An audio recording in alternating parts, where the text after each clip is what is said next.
Mother and Dad read to us constantly. Dad filled the house with books. Mother had books because she had taught English and loved literature, and she shared her literature books with us. But Dad was always getting books. And I loved the fact that I didn't need to go to the library often because everything was in my house. And it saved time, and I knew exactly where they were and tried to read. I think we all tried to read everything that was in our home. I loved to read with my mom. She loved to read, and she loved to share what she was reading. And she, yeah, I just have happy memories of reading with my mom. But I used to get so much out of the Book of Knowledge. And then later he got the World Book, and that was wonderful. And as I was in college, he got the great books. But Mother had books on medicine and science, and Dad had all his seminary books and books on great men and ideas. And we had just a wealth of books. As you can see, I've done the same thing, I think. She bought us this game, and it was a card game that had all these famous authors. Like Hawthorne, Most of them American authors. I think Robert Louis Stevenson, right. Most of them were American authors. Mark Twain. Each card had a picture of the author and then 4 of his works listed. So what you had to do was it was a game of draw and discard. You tried to collect the 4 works of that author, and then you had a book, and then you could lay that down. The person with the most books at the end won. The card game was called Authors. I don't know whether it's still out there or not. But that's how we learned all the famous authors a long time before we read any of their books. But it was motivation to later on read the books. Yeah. Because you'd heard the titles so many times.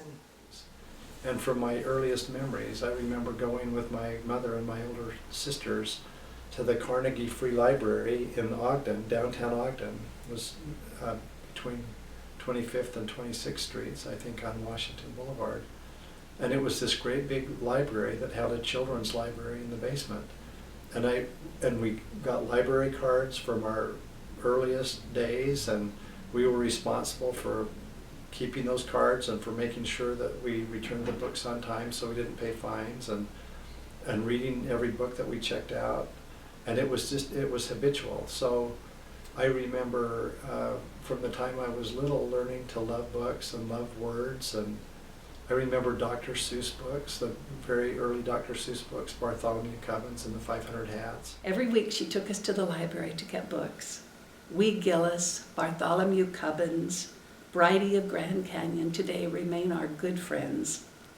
After almost all of us were grown, she became the librarian of Gramercy Elementary School, and she became an expert on children's books. I remember her file box of 3x5 cards that had on each one the title and synopsis of each book. My entire life we read. So I was exposed to a lot of fabulous children's literature, but the most children's literature I ever read was when I was in high school, because my mother was reading them for her requirements as a librarian, and she got her degree and worked in a children's library in an elementary school. So when she was taking children's literature in college, she would bring home all these wonderful books, and we would read them together. And I remember reading them in the car, I remember reading them in the kitchen, I remember her fixing dinner, and I would read to her till dinner got ready, and then she would read to me doing dishes after dinner. And I remember reading Charlotte's Web, and at the end of Charlotte's Web, here I am, 17 years old, and my mother, well, what would she have been? She was in her 50s. Both of us crying when Charlotte died, and laughing at each other because we're both crying because the spider died. Anyway, I have a great love for children's literature, and it's because of my mother. I still remember her reading Treasure Island, and the book fell under the bed, and we were all so scared. No one would get under the bed to retrieve it. And Mother and Dad both read to us. I remember Mother reading The Gold Bug, and especially some of Paul's works and poetry. And we read everything we could put our hands on because that's what they did. She would read to us from the Childcraft. There were a set of orange Childcraft books, and she would read poems and stories, and I remember her identifying, this is a narrative poem, you know, and she would quote over and over, till you heard it so many times you could quote it yourself. The Midnight Ride of Paul Revere, and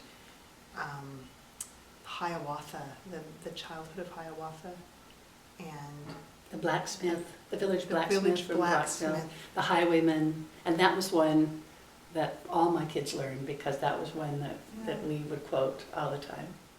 Mother was a great memorizer, and she loved poetry. And so she would recite poems on the spur of the moment. So we'd go outside and we'd see this gorgeous moon, and it would have a ring around it. And she would say, last night the moon had a golden ring, tonight no moon we see, for the skipper had taken his little daughter to bear him company. Blue were her eyes as a fairy flax, her lips as the month of May, da da da da. And it was the wreck of the Hesperus, which was a story of a schooner that had crashed off the coast of New England. It was Longfellow. She loved Longfellow. So we grew up with all this. I never remember memorizing that poem. Everything I just told you came from hearing her say it. by the shores of Gitchigumi, by the shining big sea water. Stood the wigwam of Nokomis, daughter of the moon Nokomis. That's Longfellow. That's Hiawatha. Longfellow. Hiawatha. So she recited that, and Doug and I were talking about this before her funeral. She would read him the Midnight Ride of Paul Revere. Oh, the Midnight Ride of Paul Revere. Yes, absolutely. But the That's I'm mixing it Longfellow. up with Sam McGee. Oh, The Cremation of Sam McGee. By the men who moil for gold, the Arctic tales that would make your blood run cold. But the scariest of these was the night they cremated Sam McGee. Do you remember yeah. that? And then she would also recite the gingham dog and the calico cat side by side. The chimney sat, and she talked about them having a spat, the dog and the cat, and She knew the whole poem. Oh, And yeah. the night before Christmas. right, that we knew the night before Christmas. I can rattle off the whole night before Christmas, and I never memorized it. I just listened to Mom. Right, and Mom or the record. Yes, I could do the same thing. Yeah. And I'm trying to think. What I love the most. She would say, "Shoot if you must, This this gray old gray head, but spare your country's flag," she said. And that's Barbara Fritchie. And I forget the general who's going through the town. True story. And we went through that town, Fredericksburg. and Barbara Fritchie's house is still there. Fredericksburg. When Helen Marr and I were in Fredericksburg, we were looking for that. And of course, and that was just several years ago, because of Mother saying that poem. The general is asking all the flags be taken down. But Dame Barbara, she's a widow and she's older and gray-haired, and she runs out with the flag and she puts it up there, and then at the end of the poem he says, "Who touches a hair of yon gray head dies like a dog. March on," he said. And it's just a great poem. So we grew up on Longfellow, we grew up on all these things. So when I got to college, I just tested out of all kinds of English classes because of Mom. She gave us a love for poems because she loved poems. Lots Winkin', Blinkin', and Nod is one. Yeah. Nursery rhymes. We knew all the nursery rhymes. We collected, this is what this book is, it's called Rhymes to Raise Children On, songs and sayings that no matter who wrote them will always be our mothers. Yeah. Yeah, anyway, we collected all these that we remembered from her, and then when I gave it to her, she added 3 more pages, and the 3 more pages were all nursery rhymes.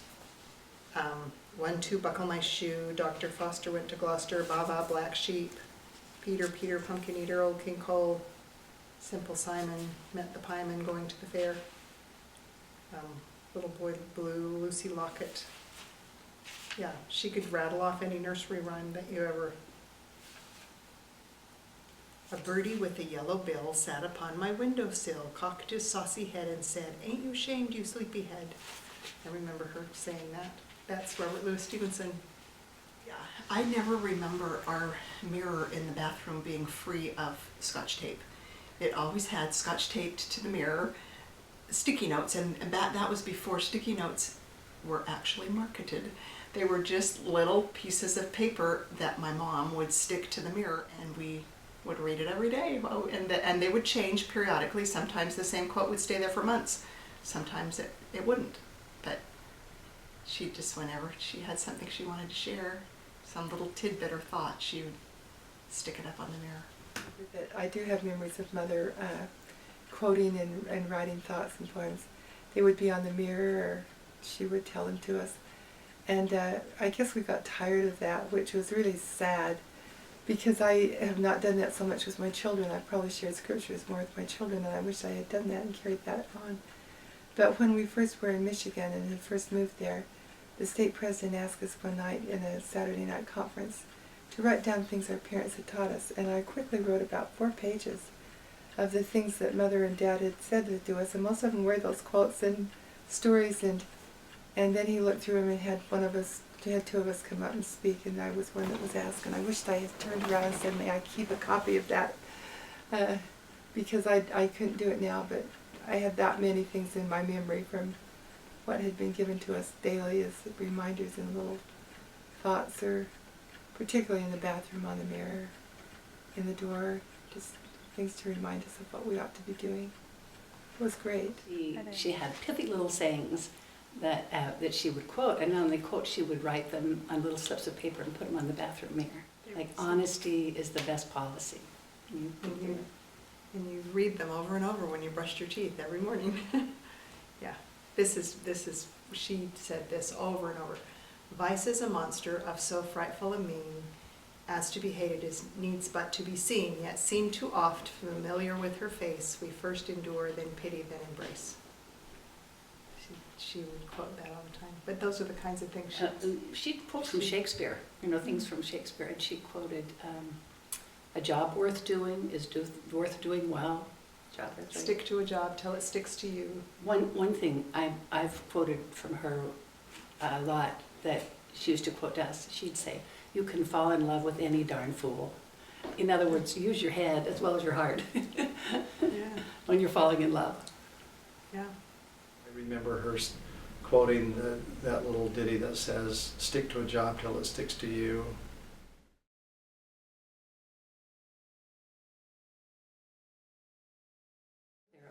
If you ever first you don't succeed, try again. She'd read us that little story of the little engine that could. I think I can. I think I can. Yeah. She was very encouraging, wasn't she? Yeah. Well, if a job's worth doing, it's worth doing well. And stitch in time saves 9. And this above all to thine own self be true. Can't is a sluggard too lazy to try. I remember when she said, "Be pretty if you are, be witty if you can, but be cheerful if it kills you." Yeah. For every problem under the sun, there is a remedy or none. If there is one, then find it. If there is none, then never mind it. That was one of hers.